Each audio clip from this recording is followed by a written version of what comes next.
oublié l'UNDP. Et donc, il y a certaines mairies qui sont parties qui ont été remportées par ces partis d'opposition et d'autres dans lesquelles ces partis d'opposition sont venus en partage avec le RDPC. Au niveau du littoral, plus particulièrement de Vouré, je pense que le RDPC a pris toutes les mairies. En partageant, je crois, deux ou trois mairies, mais majorité absolue dans 2 mairies au moins. Oui, Vouré Centre et Manoka, donc il y a un partage. Il y a le partage au niveau de Douala Vouré Est. Douala 5. Douala 5. Et je crois. Douala 3 aussi. Et Douala 3 également au niveau des mairies. Maintenant, ailleurs, on a repris. C'était ça l'objectif parce que j'ai participé à au dernier meeting qui avait lieu au Parcours Vita avant les élections et le mot d'ordre était qu'on pouvait récupérer entre autres la mairie de la 3e qui était entre les mains de SDF. Je suis très content qu'on ait réussi à atteindre cet objectif et d'avoir bouté hors de cette mairie le SDF. Maintenant, le RDPC va reprendre cette mairie et montrer comment on peut gérer bien une mairie. Maître Lodjo, le SDF a fait ses comptes ce soir également? Ben voilà, il faut dire que le compte, il est fait, il est en train d'être fait, seulement que c'est pas rassurant. C'est pas rassurant et nous pointons toujours du doigt ce trio, je vais dire magique et infernal, administration, ELECAM, RDPC. Donc, nous allons nous battre dans tous les cas pour que la voix des Camerounais puisse être entendue. Il est inadmissible. C'était le trio adversaire du SDF? Ben, bien sûr, de tous les temps. De tous les temps. Après, c'était d'abord le MINAT, après ONEL, et aujourd'hui on est à ELECAM avec ces deux colistiers, l'administration et le RDPC. Donc, nous disons tout simplement que nous allons nous battre pour que la voix des Camerounais soit véritablement prise en compte. On ne comprend pas comment, si je rentre dans le cadre de la circonscription électorale de Douala 2e, vous allez vous rendre compte que c'est une magie, véritablement. C'est-à-dire, nous ne comprenons pas. Les partis majeurs de l'opposition qui ont pourtant fédéré les énergies se retrouvent à être battus à une majorité absolue. Ça, c'est du n'importe quoi. Même en ajoutant 2 dizaines, ça ne peut pas s'expliquer mathématiquement. Prenez le SDF, l'ANDP et l'UDC, le 30 septembre 2013, avoisinaient les 54%. Ne me dites pas qu'entre-temps, tous les électeurs ont démissionné. La lecture et la conclusion que nous aussi, à notre niveau, nous avons pu faire de ces élections, c'est que l'on s'est rendu véritablement compte de ce que l'électorat bamileke anglophone, en réalité, ont respecté le mot d'ordre du boycott. Et c'est justement pourquoi nous avons martelé sur les plateaux de télévision avant. En boycottant, on laisse le libre chemin au RDPC. Le boycott ne peut profiter qu'au RDPC. Si nous disons, ok, nous boycottons, ce qui est sûr, il y aura un élu. Et cet élu doit nous gouverner. Comme le disait quelqu'un, je vais le paraphraser, que vous votez ou que vous ne votez pas, vous serez gouverné par l'élu. Donc, il était très mal pensé de dire et de conseiller aux gens de boycotter. Le RDPC a d'abord je veux dire des militants fidèles. Le boycott ne les concernait pas. Que vous vous retirez ou pas, les gars devaient aller voter. Donc, doubler, je veux dire, ajouter à cela oui, le tripatouillage que l'on connaît. Je ne vais pas me mettre ici à déballer tout puisque ça fait l'objet de mon recours en annulation. Je pense tout simplement que nous avons eu tort, quand je dis nous, c'est-à-dire cet électorat qui a suivi à l'aveuglette ce mot d'ordre de boycott. Nous avons eu tort. Maintenant, l'on a boycotté, c'est-à-dire on a ouvert le boulevard au RDPC. La suite, c'est quoi? On en vient si vous le voulez bien. On en vient si vous le voulez bien. Alain Djibou, l'une des difficultés rendues à cette heure-ci, c'est justement d'avoir la compilation des résultats des 360 communes, puisque ces résultats sont proclamés sur le plan local. Est-ce que c'est l'un des premiers enseignements à tirer de cette élection, 48 heures plus tard, ne pas savoir ou savoir juste de manière partielle qui a pris quel bastion ou qui a été élu dans quelle commune? C'est l'une des incongruités parmi les nombreuses qui se dégagent du cours électoral que tout le monde appelle à la réforme. Parce que figurez-vous, dans des démocraties modernes, au lendemain, quelques heures même après la fermeture des bureaux de vote, on devrait en principe avoir les résultats. Comment se fait-il que 48 heures après, on en soit encore à compiler, à les compiler? Et Maître, qui est du RDPC, a du mal à véritablement laisser extérioriser sa joie parce qu'il ne sait pas quelle autre surprise peut réapparaître d'un moment à l'autre au moment où nous sommes sur ce plateau. Parce qu'on n'a pas encore une idée globale, n'est-ce pas, des résultats définitifs qui arrivent. Et donc, c'est comme je l'ai dit, le véritable problème, c'est ce corps électoral qui doit être toiletté pour permettre à ce que, immédiatement aux clôtures des opérations électorales, que l'on proclama, n'est-ce pas, les résultats de manière, sans attendre une autre instance, 48 heures ou une semaine après, pour la proclamation officielle des résultats. Jacques Dobel, est-ce que justement les électeurs qu'on a vus, certains qu'on a reçus, très anxieux de ne pas avoir leurs résultats aujourd'hui, est-ce qu'ils ne devraient pas être fixés autrement?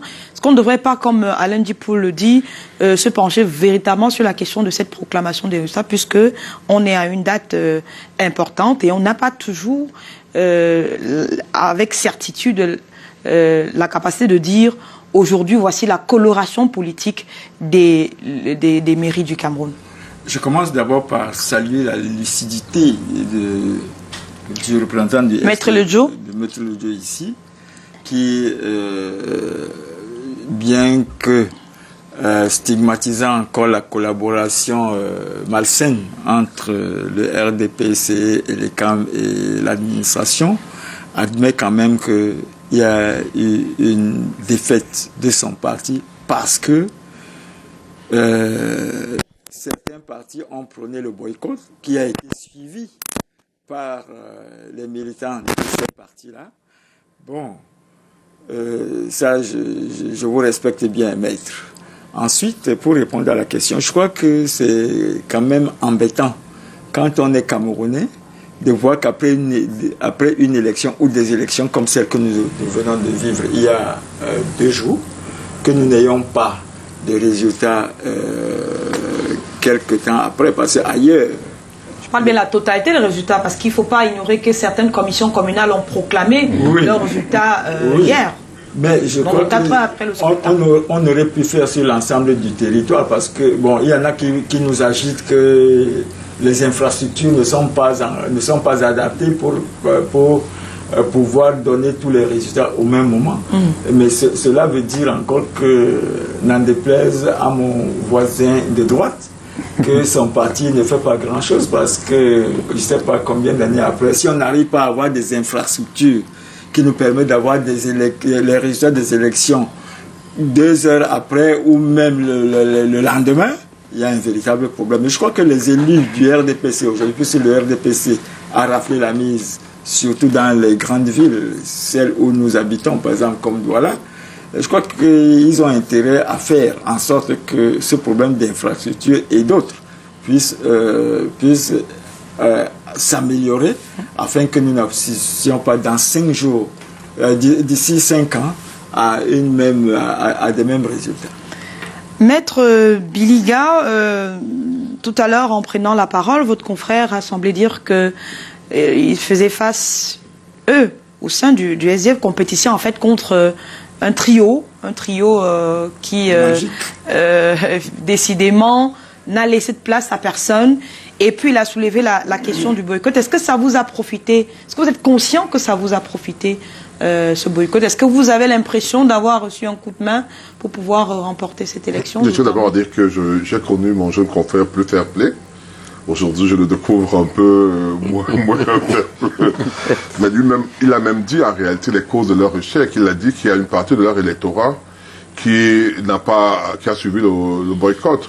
Mais ce qu'il a oublié de dire, c'est que le SDF est un peu responsable de ce qui lui est arrivé également, dans ce sens que vous vous souvenez que le SDF n'a pas été très clair quant à sa participation à cette élection.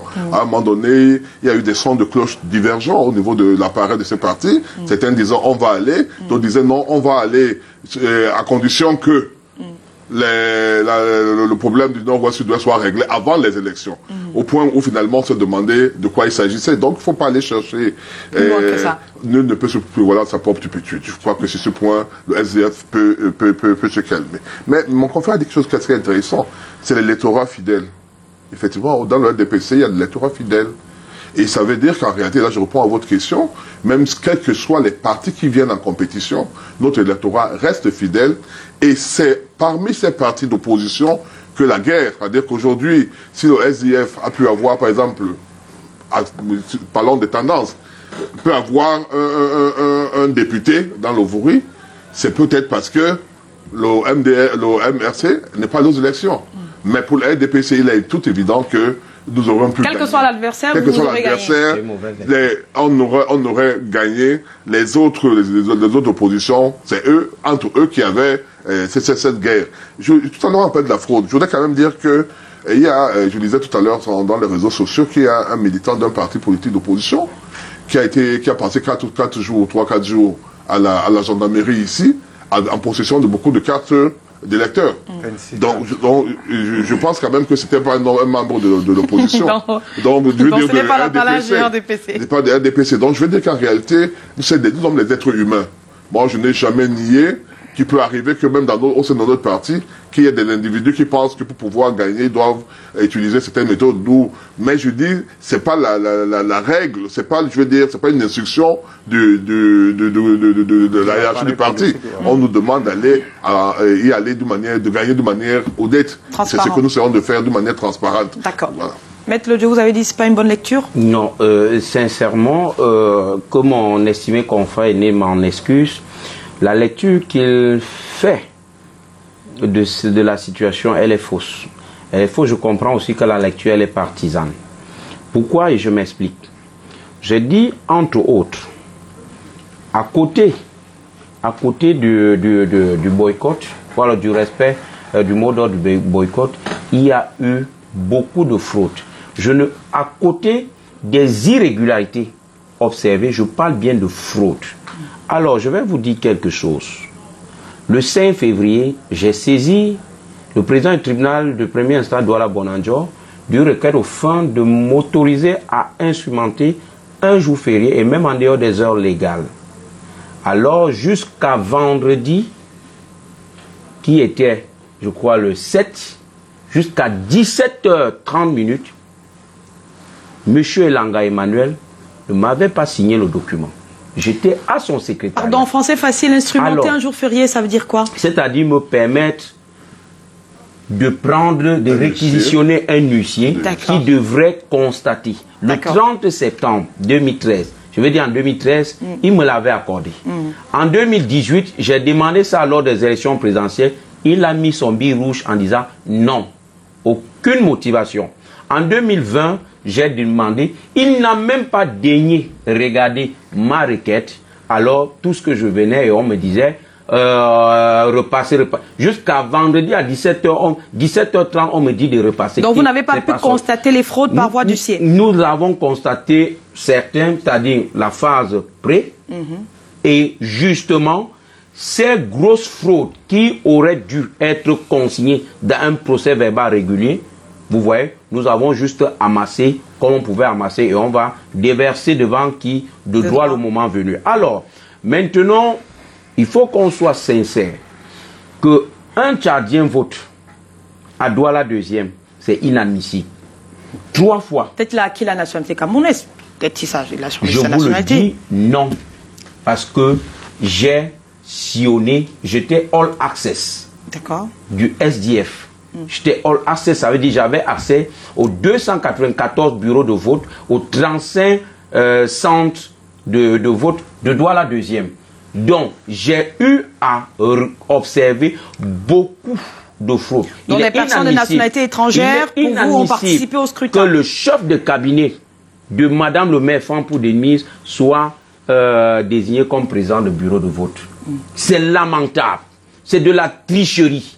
Et je dis, le RDPC, vous ne pouvez pas tromper le peuple tout le temps.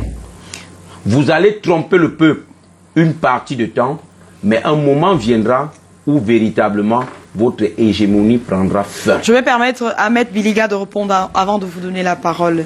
Maître Biliga, vous comprenez ces accusations? Oui, non, vous savez, mon confrère a dit qu'il a saisi la justice. Laissons à la justice le soin de rendre justice. Tout simplement, il parle de magistrat qui n'est pas sur le plateau. Je ne suis pas là pour le défendre. Qui ne peut pas se défendre. Qui ne peut pas se défendre. Exactement. Donc je pense qu'il faut qu'il aille en justice et qu'il le fasse. Je croyais qu'en prenant la parole, il devait dire que l'argument selon lequel la danse Bafia menée par le SDF avait une incidence sur le résultat. Il ne l'a pas dit. Non, je ne l'ai pas dit, permettez. Je ne l'ai pas dit parce que pour moi, c'est un non-événement. Pourquoi je le dis? Nous sommes dans la phase électorale.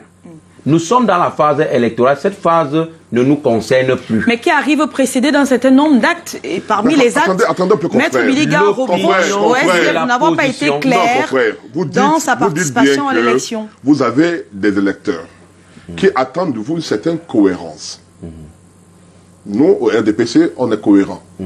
Vous attendez, les électeurs vont attendre de vous une cohérence. Vous dites aux électeurs, on ne va pas aux élections. Est-ce que nos électeurs vous ont dit que ils n'ont pas voté parce qu'on a été incohérents? Nous sommes en train de faire une analyse. Je dis donc que votre analyse, votre lecture, elle n'est pas bonne. Laissez-moi donc avec ma lecture. Je la fais. La vôtre, elle est peut-être la meilleure, c'est qui consiste à dire que votre turpitude, vous la rejetez sur le RDPC, non seulement sur le RDPC, sur l'administration, c'est une machine de fraude. Messieurs, s'il vous plaît. Oui. Maître Biliga a la parole. Têtus. Les faits sont tellement têtus, implacables que, sous réserve de ce qui sera dit au niveau des législatives, des réseaux législatives, que les tendances tentent quand même à dire que vous, du SDF, vous avez eu des députés dans le Vouri, malgré la fraude. Ça veut dire quoi? Ça veut dire que si vous pouvez avoir des députés et des conseillers municipaux à Douala 5, à Douala 3 et autres, ça veut dire que vous aurez pu les avoir. Avec la même fraude, une mauvaise lecture encore. Merci. Pardon, qui termine, on va avancer sur la question. En disant ceci. Confrère, vous êtes moi, nous faisons la même lecture du code électoral. Vous venez d'avouer sur le plateau que vous avez fait une coalition. Oui, ce n'est pas avoué, c'est les faits. Mais c'est interdit, vous le savez très bien. Qu'est-ce qui est interdit? Si la coalition, pour être investi, vous êtes investi par votre parti. D'ailleurs, pourquoi le RDPC n'a pas dénoncé ces coalitions? Vous avez pris des gens qui ne sont pas de votre parti. Vous avez mis dans une liste. Mais pourquoi vous les avez pas dénoncés? On appelle ça la tolérance. Non, ceux qui disent qu'on triche. Au moment des investitures, on aurait pu les dénoncer. Attends, madame. L'acceptation des Je suis pas venu avec les documents. Je devais montrer à l'appui que tous les autres candidats dans notre liste avaient déjà démissionné de leur parti. À quel moment? Il faut qu'on se comprenne. Le droit d'adhésion, c'est un droit protestatif. C'est un droit qui n'est soumis à aucune condition. Adhérer ou démissionner, ce n'est soumis à aucune condition. Pour quelle raison donc parliez-vous donc des autres partis? Justement, est-ce qu'il y a des questions de temps? Est-ce qu'il y a des questions de temps? Est-ce qu'il y a des questions de temps? C'est une question de stratégie. Maître Le Jo, à l'opinion publique. Pardon, maître, je vais vous donner la parole juste après. Dès qu'il termine là-dessus, vous allez répondre. Ma question est née du fait que vous avez dit que vous avez fait une coalition. Si vous m'aviez dit que vous aviez vos candidats... Vous avez débauché des candidats d'un parti. Je n'aurais jamais ouvert la bouche. C'est-à-dire qu'aujourd'hui, vous me disiez que vous dites que si vous avez eu à être dans votre conseil municipal, il y aurait eu les conseils municipaux de l'UNDP, ou bien de l'ANDP, je ne sais pas quoi, les conseils municipaux du DC, de SDF, mais qui parlera quel nom? Du SDF, c'est ça. Alors que et lorsqu'il y a des réunions du SDF, du DC, ils n'auront plus du DC. Merci. Lorsqu'il y aura, c'est ça la réalité.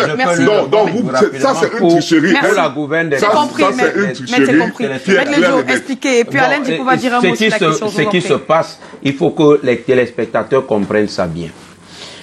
Le son de cloche a toujours été celui de l'union des forces politiques en présence. Alors, le SDF à Douala, je veux dire, les partis politiques à Douala 2e ont fédéré, ont coalisé. Pas que Douala 2e. Et maintenant, je parle d'abord de Douala 2e parce que c'est le cas qui a été révélé par le grand frère. Alors, nous avons mis sur pied une dynamique commune pour aller contre le RDPC. La liste, c'est 41 conseillers et c'est le SDF. Et la loi est claire. Vous ne pouvez être investi que par un seul parti. Par conséquent, pour respecter la loi, vous devez démissionner de vos partis et ne porter que les couleurs du SDF. Mais sur le plan de la communication politique, stratégiquement parlant, nous disons à la population, nous avons entendu votre appel. Sachez que les 41 sur la liste du SDF, c'est une coalition. Merci. Mais en réalité, sur le plan légal, tous répondent du SDF. Parlant des réunions, il y a une seule réunion, celle tenue par le SDF, et tous les candidats étaient conviés à cette réunion. Merci beaucoup. Alain Djipo, est-ce que vous avez observé le phénomène?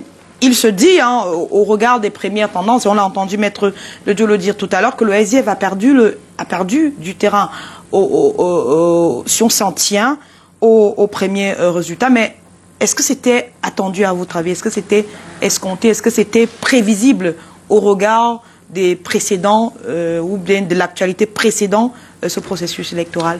Non, je crois qu'il ne faut pas se le cacher. Le SDF est véritablement en perte de vitesse. C'est vous qui le dites.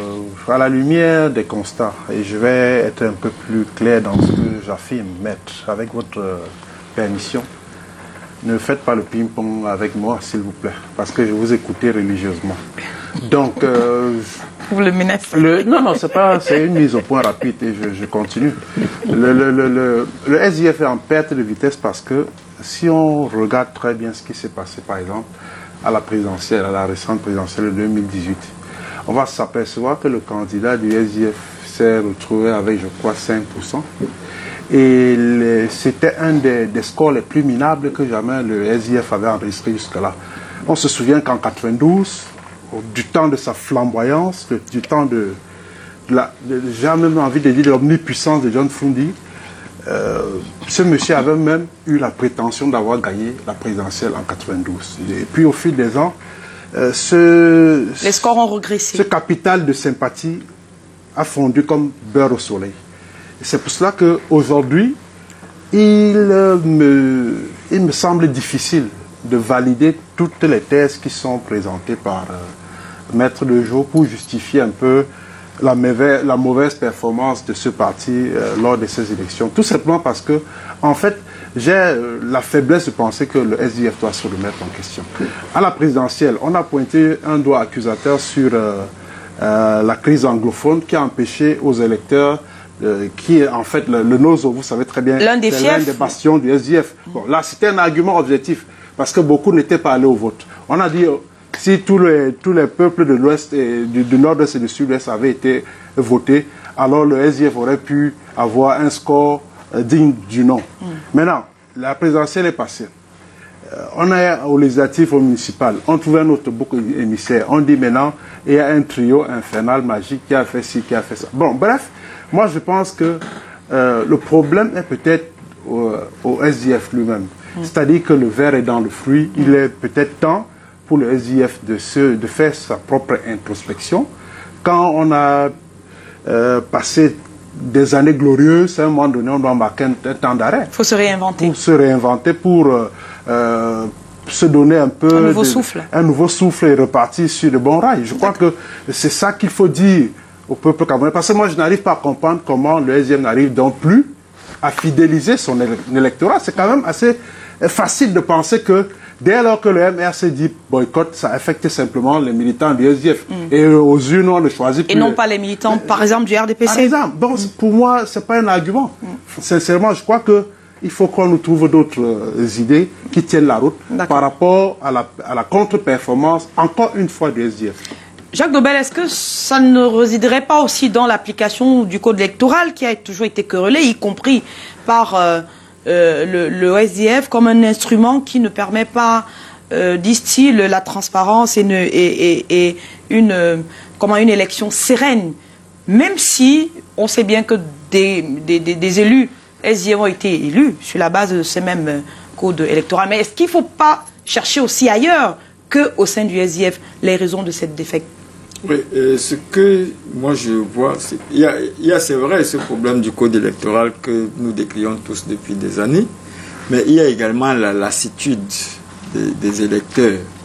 Parce qu'il faut quand même dire que peut-être que nous avons vu pendant la campagne un certain frémissement dans le renouvellement du personnel politique au Cameroun, parce que j'ai vu beaucoup de jeunes qui se sont lancés dans la bataille, et qui ont fait, si aujourd'hui le parti de Cabral est là où il se trouve, c'est un parti relativement jeune, parce qu'il y a beaucoup de jeunes qui sont entrés là-dedans.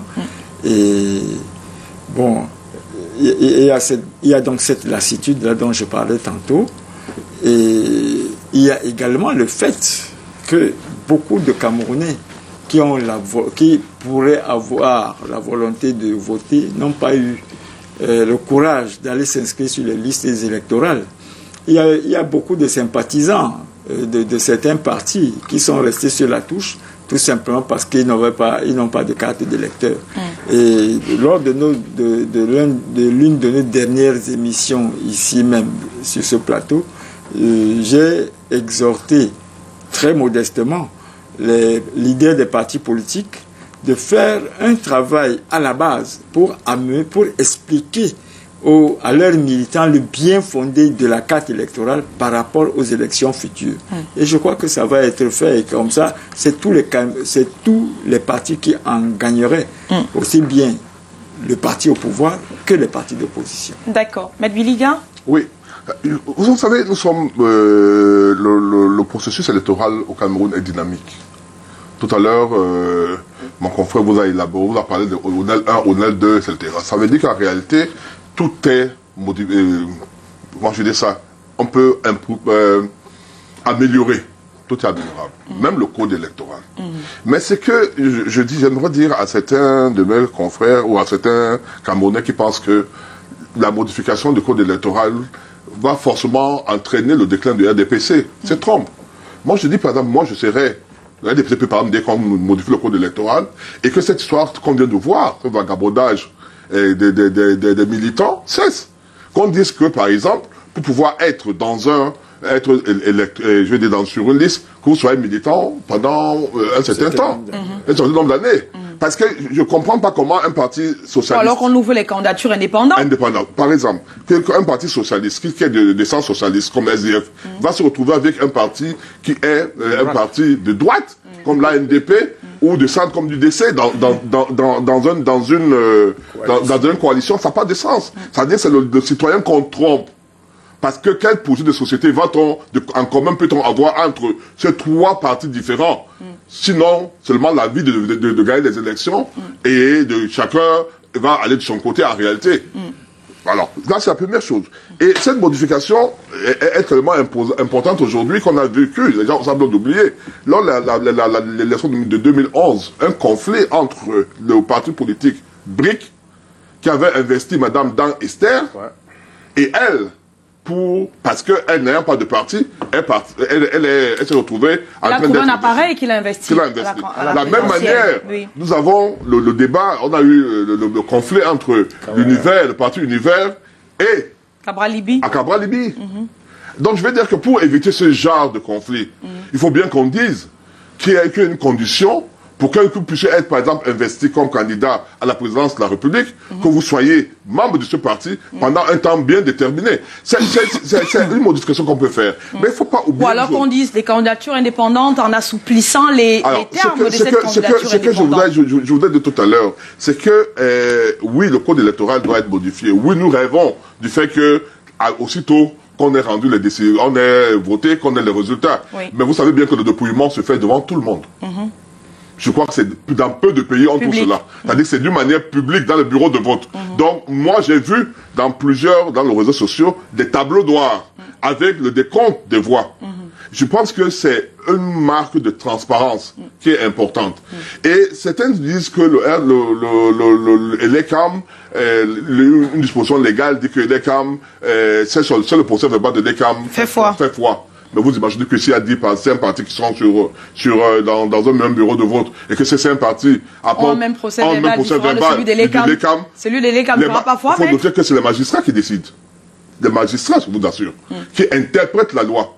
Et ils peuvent bien interpréter la loi en disant non, si l'esprit de la loi voudrait que c'est le procès verbal de l'ECAM soit celui qu'on accepte, dans le cas où il y a conflit, dans le cas où plusieurs partis se réclament, on l'a vu plusieurs fois ici, lors d'une élection, plusieurs partis d'opposition disent que chacun j'ai gagné, même dans la dernière élection présidentielle, ils disent j'ai gagné, et là, naturellement, c'est l'ECAM qui va trancher. Donc je pense que c'est ça qu'il faut comme ça. Le discours du grand frère Maître Biliga est dangereux, très dangereux pour la coalition. Pourquoi? Parce que aujourd'hui, Maître Biliga nous fait comprendre que le SDF ne peut jamais fédérer avec le MRC, le SDF ne peut jamais fédérer avec le Purge ou autre parti. Non, il faut faire attention. Quand on fédère, on met les idéologies de côté d'abord. Il faut qu'on se comprenne bien. Je suis quand même sur ce plateau, celui-là qui a fait l'expérience de la coalition. Dans ce Cameroun, je le dis à haute et intelligible voix, Douala deuxième.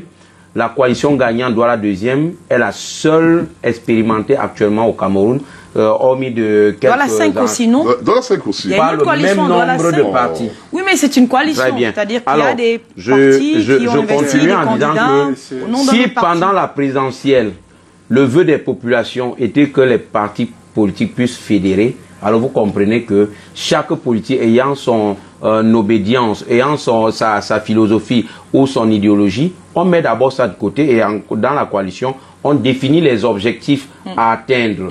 Alors, maintenant, disant que le RDPC a toujours gagné, je puis vous dire que j'ai la chance d'être dans la chose politique à mon jeune âge depuis 17 ans. J'ai la chance d'être à ma troisième élection. Où je suis toujours l'un des responsables de mon parti et je vis au quotidien ces fraudes. Je vous le jure, le RDPC n'a jamais gagné une élection. J'en veux pour preuve. Vous êtes des journalistes. Dites-moi combien de meetings le RDPC a fait dans les arrondissements ici à Douala. Le RDPC a compris qu'il n'avait pas le terrain. Si je parle de Douala 2, alors c'est un nombre incalculable de meetings, par contre, à Douala 2. Si je parle, non, ils ont fait un seul meeting. Ils ont fait un seul meeting et le reste, ils ont adopté notre stratégie de porte à porte. Et alors, ils ont compris. Mais ils vous ont battu avec votre stratégie. Non, écoutez, c'est pas ça. Moi, je vous fais comprendre que c'était des fraudes. Maître les dieux. Il faut qu'on se comprenne. Le RDPC n'a pas le terrain. Si le RDPC a le terrain, si le RDPC a les couilles, permettez-moi d'utiliser l'expression, si le RDPC sent qu'il est un homme, mais instituer le bulletin unique. Parce que en réalité, ce qui se passe, c'est que le processus, il est biaisé depuis la base.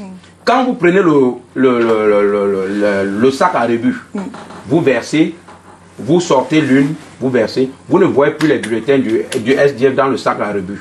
Ils sont partis où? Ils sont partis où les bulletins? Parce que c'est lui qui les achète, 2000, 5000, 10 000. C'est-à-dire que quand quelqu'un entre dans l'une, il met le bulletin du RDPC et garde le SDF dans lui pour sortir. Il sort prendre de l'argent. Je dis ceci, le système aurait dû être propre si nombre de bulletins... Donc vous réclamez le bulletin unique? Non, attendez, le nombre de bulletins qu'on retrouve dans l'une équivaut ou alors équivalent au nombre d'électeurs, de bulletins qu'on retrouvera dans l'urne, je veux dire dans le sac dans le rebut, puisque si nous sommes deux, le SDF et le RDPC, si on a voté le RDPC 10 voix dans l'une, ça veut dire qu'on va retrouver 10 bulletins du SDF dans les rebuts. Dans le sac de rebut. Mais on n'en retrouve pas. Nous sommes les habitués de la fraude du RDPC. Seulement que cette fois-ci, leur ingénierie a sorti une nouvelle tactique. Oui, moi, je voudrais quand même dire... Vous ne vous attendiez pas à cette nouvelle tactique? Je voudrais quand même dire à Maître... Je voudrais dire à Maître Tedjo, s'il est à sa troisième élection, moi je suis conseiller municipal depuis 18 ans. Tout l'honneur. Depuis 2002. C'est volontairement que j'ai dit la dernière fois que je ne serai plus candidat. Donc je sais ce que c'est. Donc cessez de vous dire que vous êtes sur le plateau, le seul qui fait ceci. La coalition. Non, je n'ai pas l'habitude de parler de ce genre de choses. Je dis que nous sommes tous d'accord sur un fait. il faudrait, à un moment donné, qu'on modifie le code électoral, comme on modifie le code pénal, comme on modifie le code civil. Il a parlé de bulletin unique, il y a une nécessité. Non, je suis en train de d'y aller. C'est-à-dire qu'on peut modifier. J'ai dit tout à l'heure sur l'angle sur lequel on peut modifier, c'est-à-dire en empêchant la coalition, il a fallu tomber des nues. Oui. Mais c'est également une modification qui doit être, qu'on doit nous donner. Il ne faut pas tricher. Pourquoi? Si les gens s'unissent, qu'est-ce qu'ils peuvent faire? Qu'est-ce qu'ils peuvent faire par exemple? S'ils étaient vraiment honnêtes, ils peuvent dire, Douala premier, on voit que c'est ce parti, peut-être le SDF qui est un parti qui va, on demande à toute l'opposition de voter le SDF. Comme vous faites vos coalitions présidentielles, c'est ça, voilà, pour le RDPC? On dit par exemple, dans telle zone, à Douala 5e, c'est peut-être le PCRN on va derrière le PCRN. Et pas que vous vous retrouvez dans des circonscriptions électorales où vous dites que vous êtes coalisés ici. Ailleurs, vous êtes des adversaires. Ça n'a pas de sens. Mais ça, c'est ce que le RDPC a déjà expérimenté à la présidentielle.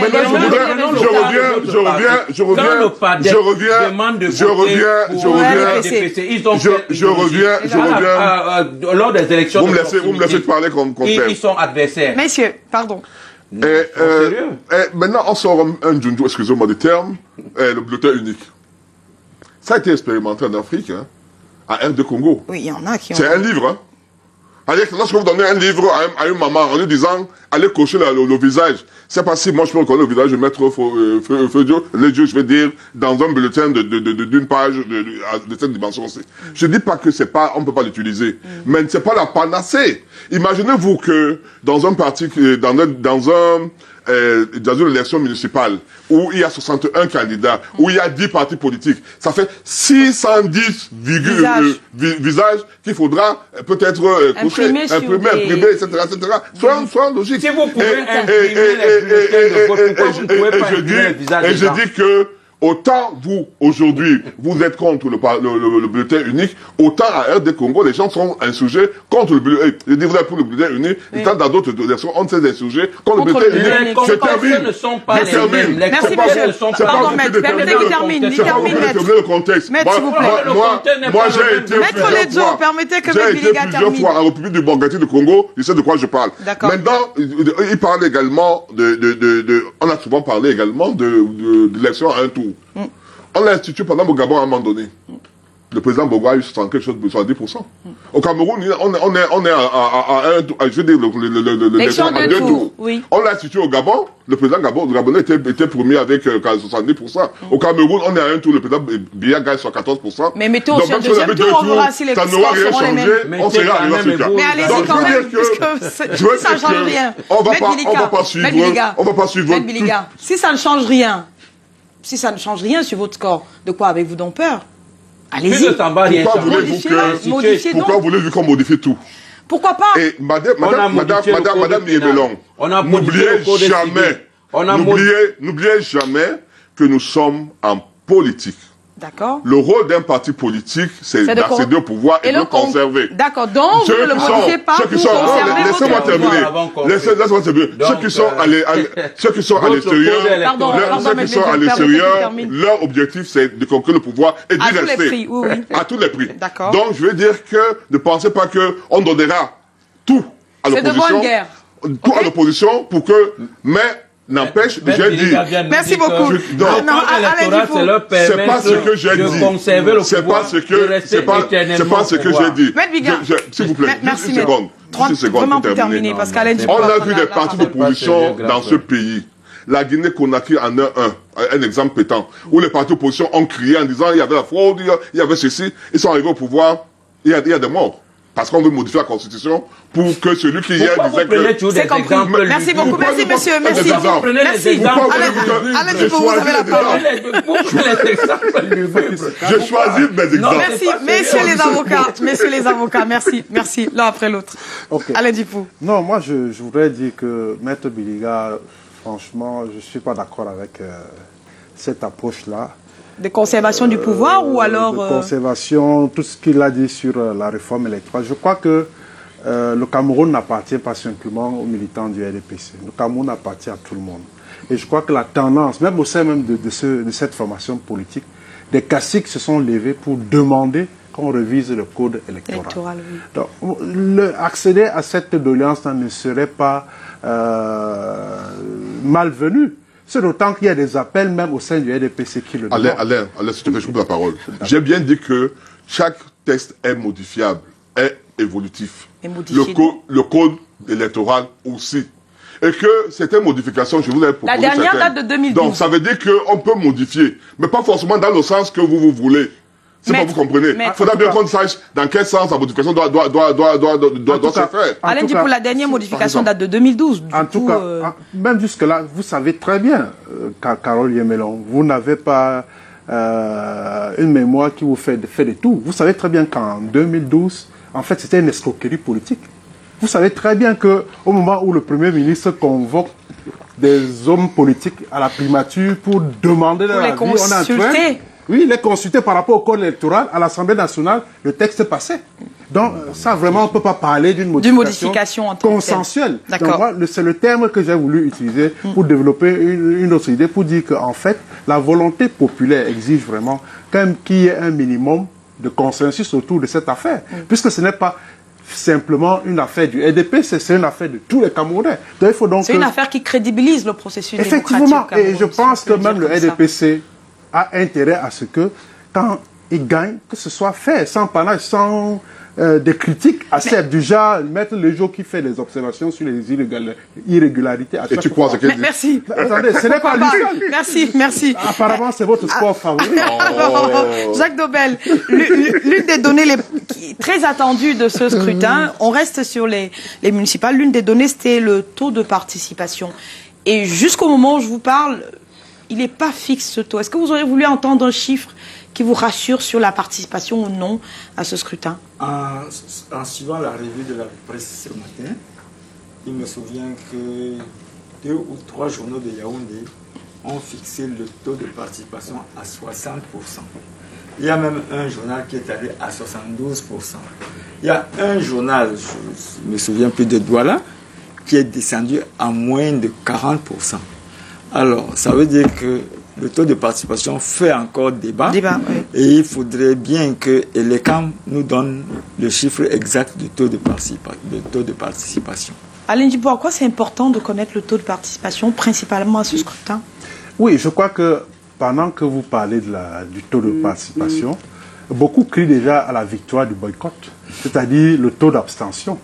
S'il faut réfléchir peut-être pas à l'absurde, c'est-à-dire que ceux qui n'ont pas participé ont choisi de rester à la maison. Pour quelle raison est-ce qu'ils suivaient eux tous le mouvement pour la renaissance du Cameroun de M. Maurice Kamto? Je n'en sais pas grand-chose. Mais toujours est-il dit que, effectivement, tant qu'on n'a pas les chiffres officiels, on va se perdre en conjecture. Je ne vais pas déclarer ici une guerre de chiffres et de statistiques pour dire que, bon, c'est tel canard ou tel autre qui a raison. Mais je crois qu'il faut avoir raison gardée et attendre sagement que les résultats soient proclamés. Et là, on aura une idée exacte, n'est-ce pas, du taux de participation. Mais je voulais quand même ajouter quelque chose. C'est qu'il ne faut pas perdre de vue l'idée que depuis un certain temps, et au fil des années, beaucoup de Camerounais ne sont plus intéressés à la chose politique. Il y a une désaffection criarde qui ne date pas d'aujourd'hui.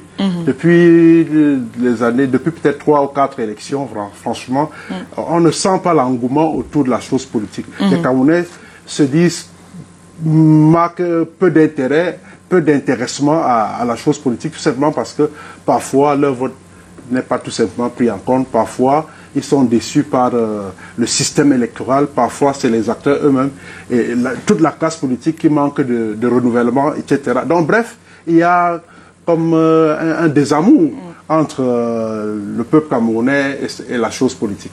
Alors, Maître Biliga, je vais partager quelques observations de l'Union africaine au terme de son observation de notre élection du 9 février dernier.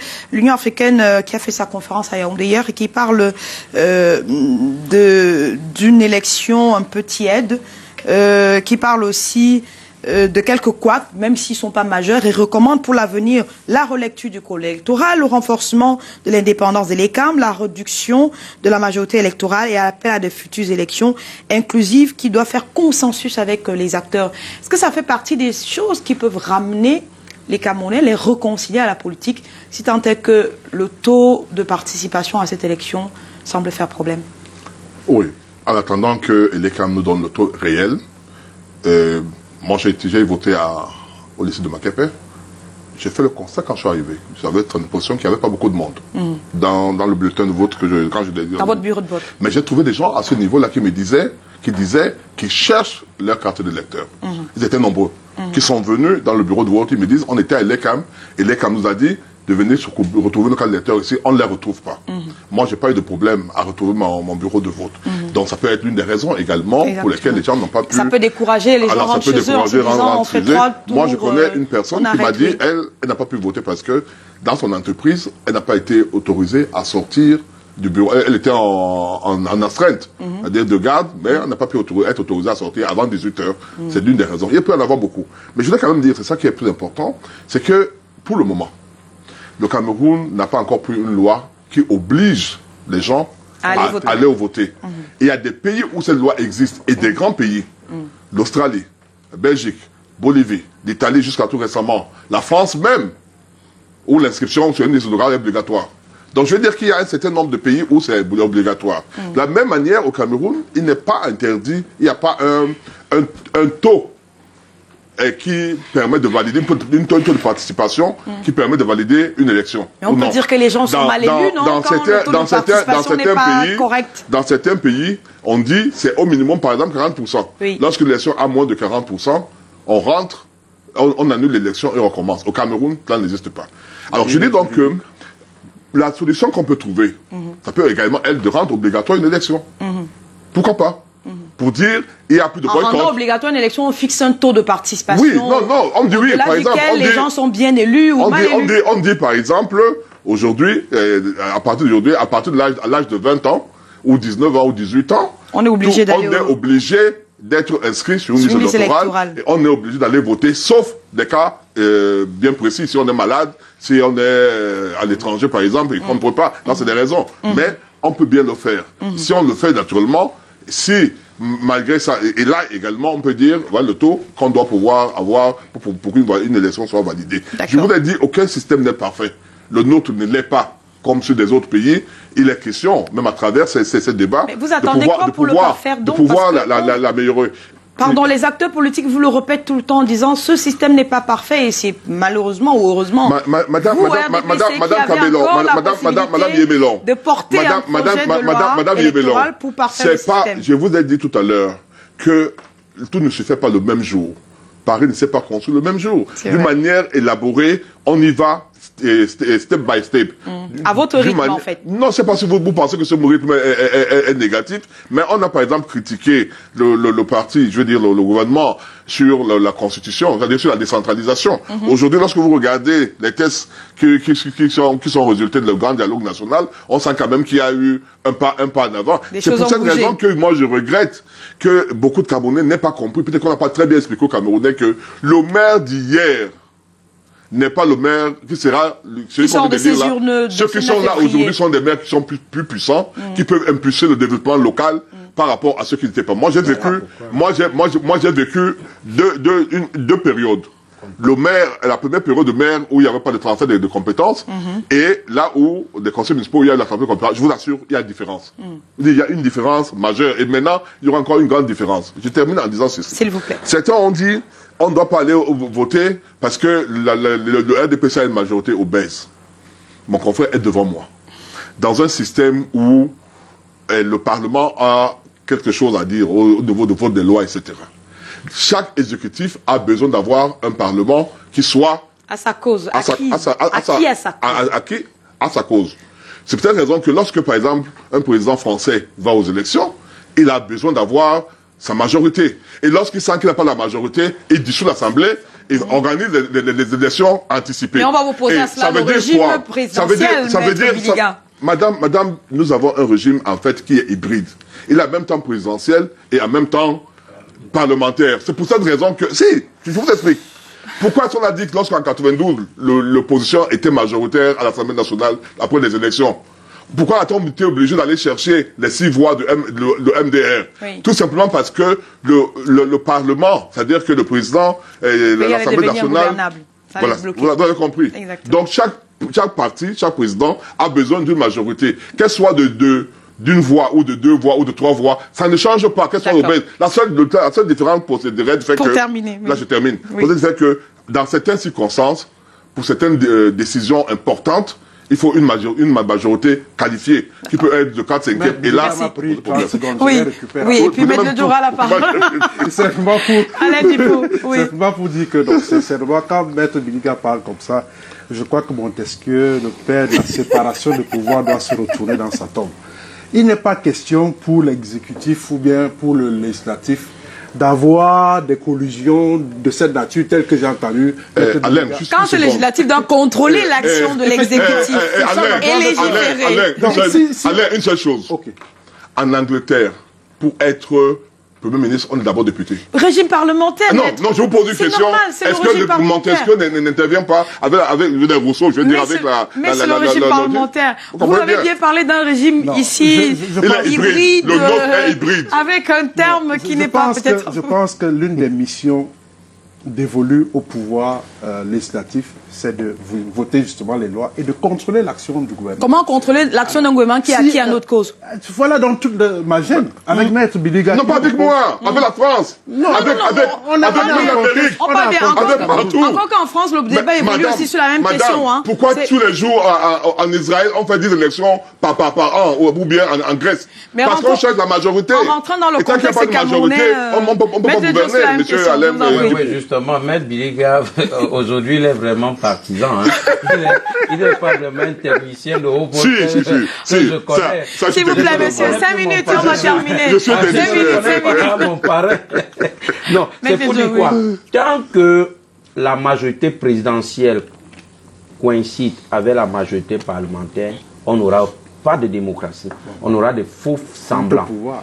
Parce qu'il faut une cohabitation. Il n'y aura pas un pour vrai que l'on contre-pouvoir. se rende compte effectivement que le pays est gouverné. Regardez ce qui se passe en RDC avec le parti du président Kabila Kabange qui est à l'Assemblée nationale et Félix Tshisekedi est au niveau de la présidentielle. Justement, ça amène le président à travailler et ça amène les parlementaires à contrôler l'action gouvernementale. Tant Afin de blocage. que vous avez, c'est-à-dire tant que le RDPC, pour rester dans le contexte camerounais, tant que le RDPC a la majorité présidentielle, c'est-à-dire c'est leur candidat qui est élu président, et ils ont encore la majorité au Parlement. Sénat et à l'Assemblée Les nationale. parlementaires iront là-bas dormir et applaudir sera tout une simplement. question. Citez-moi Merci un seul beaucoup. pays où c'est pas que t'étais pas le cas. Merci, s'il vous plaît, monsieur. Maître Merci. citez-moi un seul pays au monde où cela n'existe pas. Merci. Un seul. Messieurs, on va terminer. Citez-moi un seul pays On au sort. monde On où sort, cela monsieur. n'existe pas. Il faut On sort. rester dans l'esprit Maître Le Dieu, de la démocratie citez-moi un seul Merci. pays et au surtout monde de la où ce n'est pas séparation des cela. pouvoirs C'est tel compris. que voulu par Montesquieu. Je commence Il par faut le mot. qu'on se comprenne. Je commence Alors, par vous sur le mot de fin. Qu'est-ce qu'il faut retenir de ce scrutin? Ou alors, la suite pour vous, c'est quoi? C'est forcément le contentieux, vous la suite, contestez? pour moi, au SDF, doit la deuxième, c'est le contentieux. Mais il faut retenir que tous ceux qui ont roulé, je veux dire qui ont plaidé pour le boycott, ont roulé pour le RDPC. C'est pourquoi je dis aujourd'hui que le professeur Maurice Kamto a roulé pour le RDPC. Pardon, Maurice Kamto n'est pas sur ce plateau, il n'est pas représenté et personne ne peut expliquer pourquoi cela a été fait. Pour le RDPC, Je vous en prie. En prenant le boycott, c'était ouvrir la voie au RDPC, de prendre tout et ils ont raflé. La suite, c'est quoi? Vous allez aller maintenant inventer vos maires pour signer vos actes de naissance comme vous avez boycotté. La suite, c'est quoi? Question pour Vous les rendez comptables de votre échec alors? Non, si je leur rendais comptable, je saisirais pas le tribunal pour mes recours. Je dis tout simplement que la lecture qu'il faut faire de ces élections, c'est que le boycott n'a pas été profitable aux Camerounais. Mais au RDPC.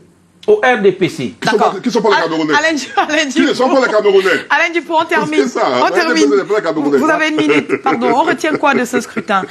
Non. L'impercé peut-être du parti, un parti comme le PCRN, Oui, ça, l'UDC très confortable à Fumban, Non, l'UMS aussi à Bafan, l'UNDP qui fait un grand retour dans le Grand Nord du Cameroun. Voilà. C'est des choses comme ça qu'il faut tirer. Vos exemples illustrent à merveille ce qu'on appelle le vote communautaire. C'est ça, c'est vrai. Je pense que l'élection couplet du 9 février consacre dans le triomphe du vote communautaire. Vous avez très bien remarqué que ici à Voury-Est, j'ouvre pas le débat, il y a une forte communauté Bassa qui a voté pour le PCRN de M. Cabral Libri. Il y a une forte communauté anglo-bami d'influence MRC qui n'a pas pris part au vote. Et donc, le SDF en a fait les frais.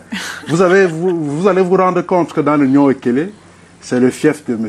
Cabral Libri qui est devenu député. Cette mairie environ. Vous allez vous rendre compte qu'à Bafan, M. Pierre Kouemo est indétrônable. Et même, je crois, à Banka ou Banja. Banja, voilà. Et on peut multiplier les exemples à l'infini. Je ne veux pas parler du cas typique de nous, où Adamoun Damjoya est imbattable dans certains arrondissements. 5 arrondissements sur 8. D'accord, c'est compris. Il est vraiment dans son fief là-bas. Et donc, ceci est excessivement dangereux pour la démocratie. D'accord, on en revient. On en reparlera longuement, Alain Dupont. On arrive au terme de cette émission. Je vais permettre que Maître Biliga conclue également, puisqu'on est en plein processus. On y revient. Après avoir suivi Alain, le seul parti qui est national, c'est le NDP. Bon, ben, je ne vais pas applaudir. Merci, monsieur Jean Tobel. Merci, mesdames et messieurs. On reparle des résultats de cette municipale des 21h30. Canal 2 consacre une édition spéciale à ces résultats. Multiplex, Yaoundé, Douala et toutes les régions du Cameroun. Vous saurez qui a gagné quoi, où exactement. Et je vous dis au revoir. À demain sur ces mêmes antennes avec d'autres invités et d'autres sujets à débriefer. Bonsoir.